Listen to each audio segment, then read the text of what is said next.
welcome to our Lunch and Learn today. I'm so excited to talk about a really relevant topic.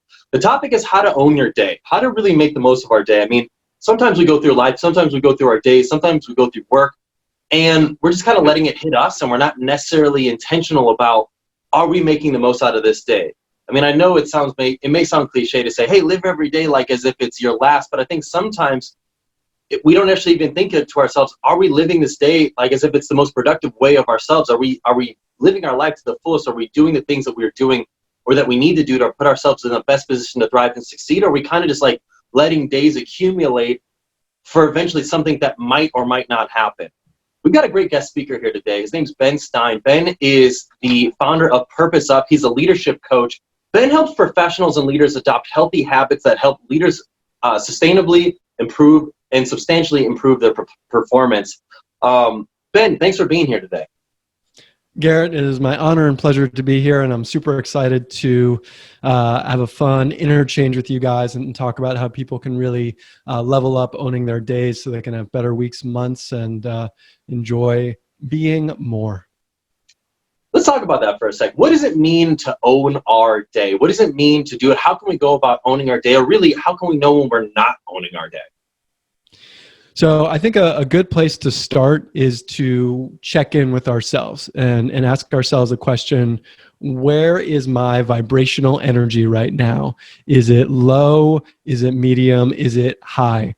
And when we're talking about owning our day, if we can manage to raise our vibrational level, the energy level at which we operate, then we can have a better time and enjoyment in executing whatever we're doing for the day. So the way I think about it, there's kind of like three main facets to owning your day. One is a powerful morning routine.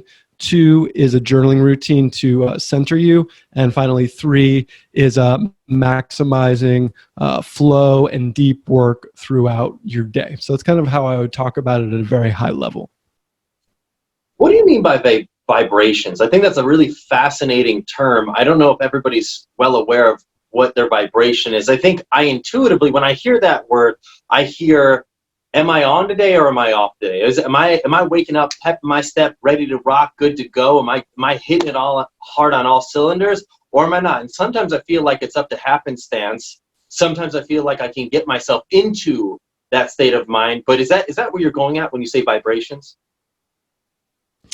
Yeah, it is. So when we think about how we show up each day, we can either, first, we can react to the world, or we can choose to be a certain way. So one of the questions that's great to ask yourself each morning to your intention for the day is, who do I get to be today? And you get to think about those ways of being that you want to step into. So for me, it's confident, playful, it is joyful, and it is ask the question, how can I be in service of other folks? So how does that relate to our vibration? If we are in a reactive mode, for me, one of my default modes is anxious. So if I start to think about everything that could happen during the day, if I start to think about everything that I do, that can kind of get me a little bit stressed out. My heart rate goes up a little bit, and I tend to not be my most resourceful, and that vibration is a little bit lower. So if you think about humans each having a certain energetic frequency or wavelength, that's what I talk about this vibration at. And you know, when you see a charismatic person that is confident and exudes something, you're like, wow, I'm attracted to them. And you know, when you see an Eeyore type of person who is negative and is always complaining, they're operating on a lower frequency. So if we can become first aware of it and then aware of how to change our frequency, that's a great way to start thinking about how to own our day. It's a really interesting way of looking at it. I think if I could almost paraphrase, it's almost as if we set an intention of how we want to feel for a certain day, and are we in line with that? And if we are not in line with that, we're running at a low frequency, and if we are in line with that, we're running at a high frequency. I know for me, I don't know if I do an intentionality about how I feel every day, but I know I certainly do it for every week. I ask myself, how do I want to feel this week? Do I want to feel purpose-driven? Do I want to feel happy? Do I want to feel excited? Or what are my feelings that I really want to drive for this week?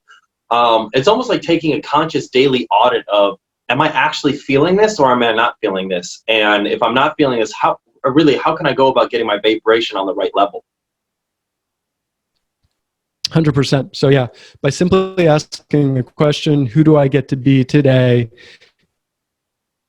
You get to answer that. And then from that place, if I'm going to be a leader, if I'm going to be confident, what do I need to do today to live into that? So it's a great way to start the day. The next thing that we get to do in order to own our day is come up with a powerful morning routine. And in that morning routine, what I like to do personally is I will either start with some meditation to help center me, to ground me.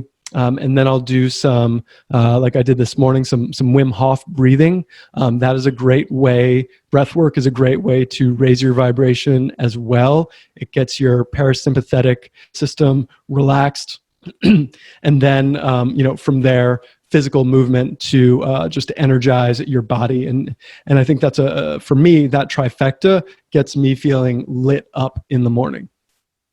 I have a question. Yes. Yeah. So on that topic, so you set your intention for the day, and the day seems to be going well, and then you're triggered. And I mean, maybe explain what trigger is, but then how do you pivot out of a trigger and get back to that feeling of alignment or feeling of feeling great?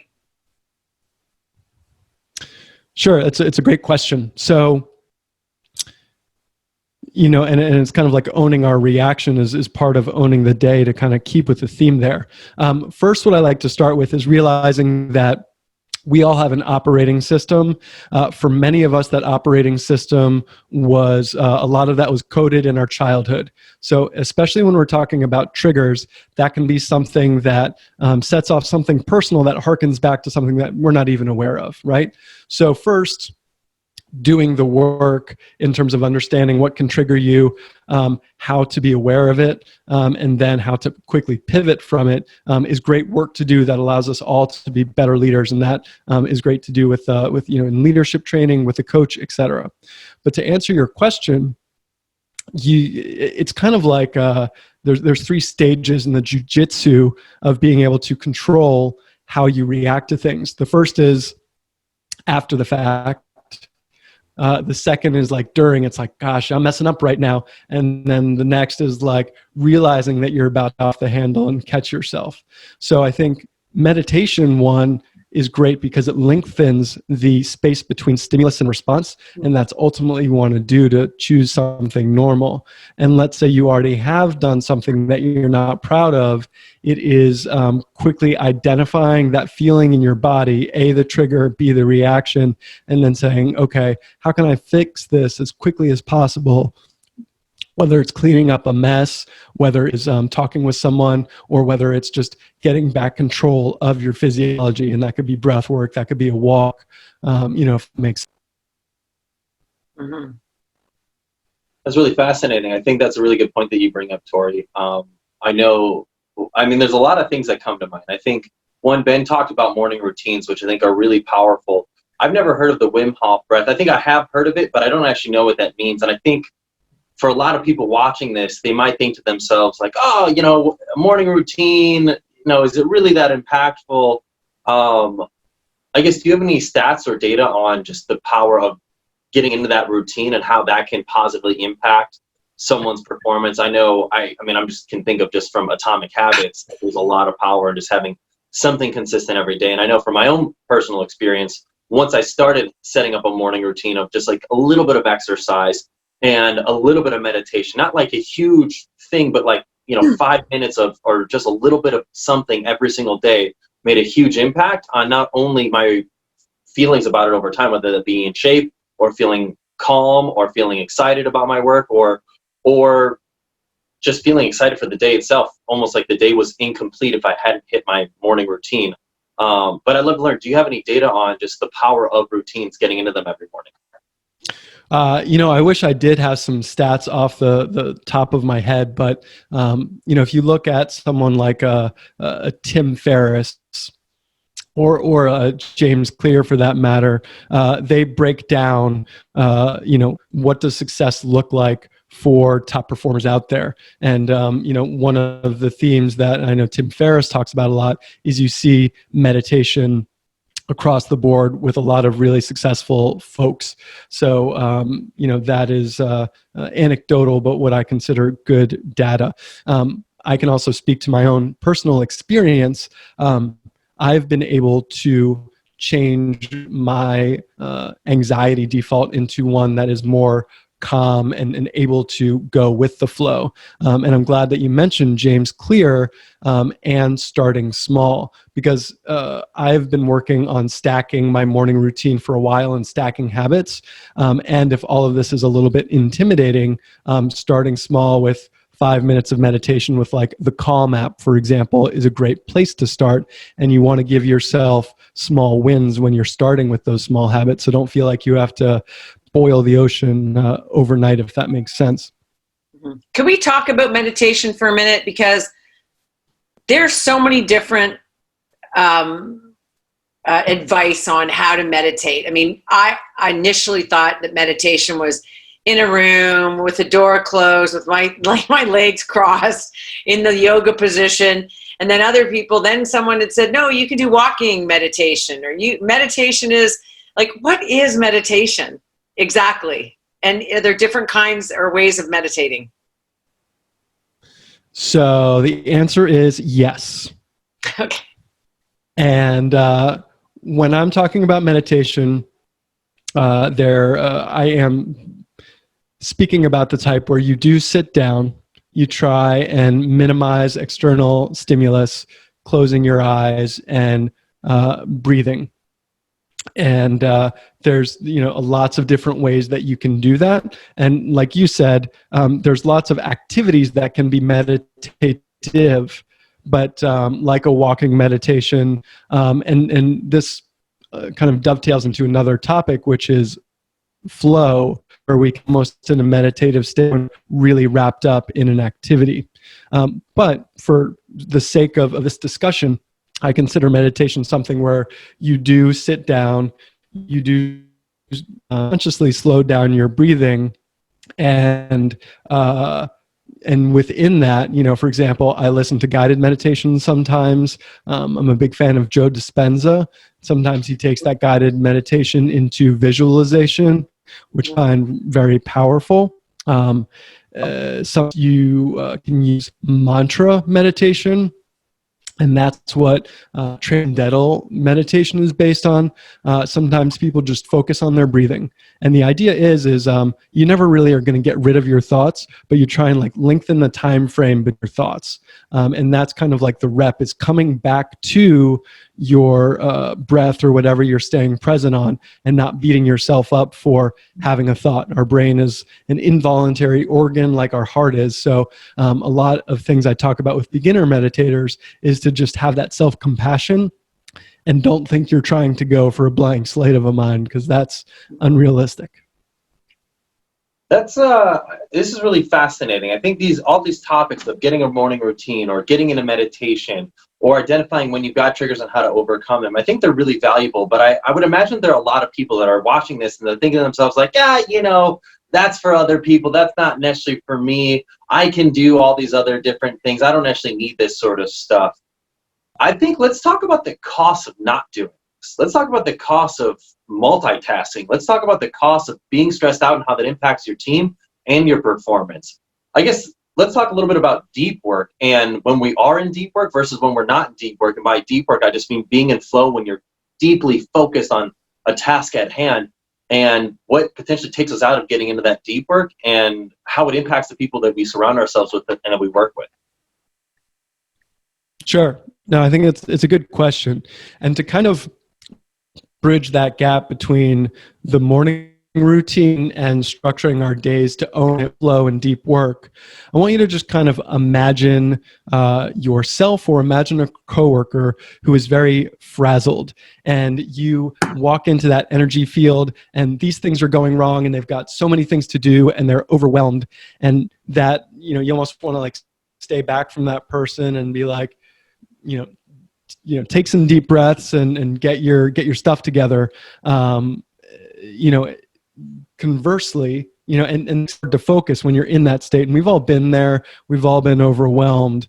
But conversely, when you have controlled your state, you're in a calm place. That is when you can really prioritize clearly, and you can choose focus instead of being distracted by all these things going on in that kind of frazzled state. So let's talk about flow first. So the psychologist who first kind of termed the coin flow is a doctor named Mihai Csikszentmihalyi. And one of the quotes that I love from him is, few things are sadder than encountering a person who knows exactly what he should do, yet cannot muster enough energy to do it. And I think we can probably all identify with knowing what we want to do and then constantly distracting ourselves unintentionally to not get it done, and be at the end of the day and be like, wow, I didn't get it done again. Does that resonate with you? All right. So let's like define flow really quick. And the reason why flow is important is if we can combine flow and deep work together, our days become optimized and more enjoyable. So flow state is known as being in the zone. It's the mental state in which a person performing an activity is fully immersed in a feeling of energized, focused, full involvement, and enjoyment in the process of the activity. In essence, flow is characterized by the complete absorption in what one does and resulting transformation in one's sense of time. So I want you to imagine a graph where challenge is on the y-axis and skills are on the x-axis. Flow is in this top corner where challenge meets skill. So if we can get more of our activities to match that high challenge level and high skill level, we can have more flow. If we feel anxiety, that means the challenge is high, but our skill level is low. So that's a clue for us to skill up. Conversely, if we're bored, that means our skill level is high, but the challenge isn't enough. So knowing which levers that you can change can allow you to be in more flow, if that makes sense. That makes tons of sense. That's a powerful message. If you're watching this right now, take a moment to rewind about 30 seconds, re-listen to what Ben just said. That was a golden piece of wisdom right there. I think everybody can relate to that feeling of either anxiety or boredom, and not necessarily know why I am bored or why I am anxious and not be able to do anything. And instead, they just totally pull back and disengage and go into something else, maybe go into a hole, maybe look for a new job, look for a new position. When in reality, they don't realize that that is the solution. If I'm feeling anxiety, that means I need to upskill myself so that I can handle what's going on, be more efficient with the time that I've got. If I'm feeling bored and not engaged, that's also my fault. I need to seek out greater tasks so that I can be leveraging the skills that I do have. The only person that can control our own outcome is ourselves. It's not a lack of resources, it's a lack of resourcefulness. So I think that's a really great point that you brought up, Ben. Let's talk about multitasking for a second. I think a lot of people, I think it's starting to go away, but I hear quite a few people that brag about their ability to multitask. And I think it's a funny thing to say because I don't know if that's actually a skill. I don't even know if it's possible to multitask because I believe, at least in my research and looking at the topics on from researchers like Daniel Pink and other people on the topics of deep work and flow, that it's truly impossible to multitask. So let's talk about multitasking for a second, Ben. What are your thoughts on that? How can we overcome this notion that it's advantageous to multitask and instead focus on one thing at a time to be really good at that thing and be present when working on it? Sure. Yeah, it's a great question and it's a great topic to dive into. So I think, multitasking is a fallacy. I think what people are bragging about is their ability to switch tasks quickly, right? But that is not necessarily advantageous to them in the long run. So, I want to pull up a quote from Cal Newport, and I've got some of his ideas that I want to share with you. He's got a book, Deep Work, and what he talks about is the distinction between deep and shallow work. So shallow work is non-cognitively intensive tasks which are low value and easy to replicate, like responding to emails, scanning websites, and using social media. Now, deep work, on the other hand, is, when you focus on one thing that is high value, whether it's something like if you're a computer developer writing code, whether you're a writer and you're writing something, those are where you create real value, you dive in deep, and that's where we really talk about where the real focus is. And the more that you can develop your what's called cognitive fitness, your ability to focus without distraction and get good performance from your brain. That cognitive fitness is what allows you to do more deep work and where you can create more value for yourself and your organization. Now, switching gears a little bit, task residue is what happens in your brain when you switch from task to task. It's also called context switching. And what happens is that part of your brain is still on the old task while part of your brain is on the new task, and you're being inefficient when you're changing gears. So the less times you switch gears, the more productive you can be. I'll share a quick story with you that kind of like illustrates it. I used to work in product management. And so we had our developers out in a open pit, and the head engineer created a flag system, red, yellow, and green. If the flag was red by an engineer, he had his noise canceling earphones on, and you could not disturb him to ask a question. If it was yellow, if it was really important, then you could ask a question. If it was green, you could go up to him. It was no problem. The reason why this is important and to hold sacred that deep space is if you look at developers, for example, they're estimating projects, they're accountable for a timeline. And if you interrupt them and it takes them 15 minutes to get back in the zone, and they're interrupted, twice every hour, they could easily lose like a week's worth of work in a month, and that accumulates vastly over time and creates great inefficiencies. So hopefully that illustration allows you to think about how much, for me, whether it's like looking at a text that comes in or an email notification when I'm, let's say, writing a blog post or creating a presentation, etc., all of that really reduces our efficiency and slows us down in terms of the progress we want to create. That was huge. Yeah. That was so huge. That's another one. Bit of gold there, Ben. If you're watching this, take a moment, seriously, rewind by a minute. If you think to yourself like, oh, it's okay if I've got my phone out next to me working, buzzing and bleeping and vibrating and all this other crap that's going on. I mean, Ben's talking about this through the research of Cal Newport. It doesn't work. If we have to take our minds and our eyes off of the task at hand, we are not going to get ourselves to where we like to be. And that could be potentially taking away a week of productivity off of our abilities, because that whole concept of mental residue that occurs from switching tasks indicates that the more we switch tasks, the less mental capacity that we have. So put away the phones. Open door policies, if you've got certain times to have an open door policy, that's fine. But an all the time open door policy seems to not be advantageous for your own productivity, because if anybody can walk into your door and ask you any question at any time, what are you actually able to do to get your work done when you are mentally focused? So on that topic, so what's your advice, Ben? So say you're a manager or a leader and you're in your office and you're typing out something that has to go out. Your door's open, like it's something that it's not like a meeting that's happening. You need to shut. It's happening, working on someone, and someone comes in to talk to you, and you're in the flow of writing something. What do you suggest you do? Like, how's that communication going to go? So it's a great question, and it comes down to boundaries and expectations. And what I love about the story I shared is that there was clear expectations set. So there was a culture where this was accepted, right? So if I'm in that manager's position, I would close my door and I'd put a note there saying, in the zone, please do not disturb, etc. So in other words, you're creating good habits and expectations with folks.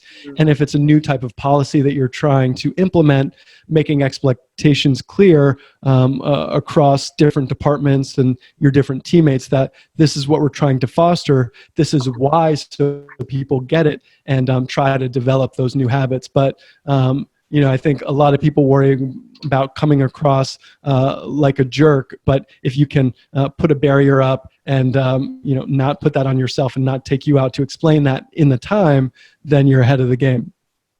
I love that. And the flip side of that, though, is talking about from a manager's perspective. I know as a leader of people, I can be impatient. I can think, I want this information right now. It's because that's what it's on my mind right now. I've absolutely done this before. Oh, yeah. I need to, as a leader, be more conscientiously aware of my people and say, okay, is this the right time to ask this question? Is this the right medium to ask this question? And if it's not, try to check myself and hold myself back from my urge to just ask the question via maybe text message when it's like, oh, this is way too early in the morning. They're not going to get up. And if they get up, the first thing they see is a text from me. It's going to stress them out. Send them an email. It's not that necessarily time sensitive. Yeah. 100%. One of the things I love to do in that scenario is, let's say you've got a manager-employee relationship. I love having a Google Doc for a one-on-one. And so let's say you have a weekly one-on-one. Either of you can drop stuff in the agenda so you don't forget it, but then you can look at it during the one-on-one. So like, let's just say it's something that can wait a couple of days. That's a great place to put it. But you can figure out and ask yourself that question: what level priority is this? When do I need an answer by? And communicating that with the ask, helps those reporting to you manage those requests better, instead of thinking everything is urgent and I should drop everything to take on those requests. And maybe that, and I'm just on you're saying that, well, maybe that also requires a discussion is what is urgent, because there are times when there's something that is of urgency, and then you get to the point where you're like questioning whether it's urgent or not, right? So then you're stuck like stressing that it's urgent, and so maybe it's setting out your boundaries of, okay, these are the situations, or am I then diluting it? Or am I is that not a good idea? No, I mean, I think it's about constant communication flow, right? And knowing both what your priorities are, short-term, long-term, right? Because there's urgent and unimportant. And if you're spinning your wheels on something that's urgent but unimportant, you're burning precious time. Right. I always feel everything I have is urgent. So. Yeah, well, and it creates mental residue. I think what it does is, as a leader, I can definitely think, to me, a personal example, think of me and my chief technology officer. His name's John Mark. I used to text him for everything. I used to just text him whenever I needed something. And yeah, we finally had an open discussion. He was like, man, I need to take back my cell phone. Like, I can't look at myself. So we use Slack for it now. It's like, if there's anything that's like medium important, I Slack it. If it's low importance, I email it. And if it's high importance, I'll text them. So he knows if I text him, it's an emergency.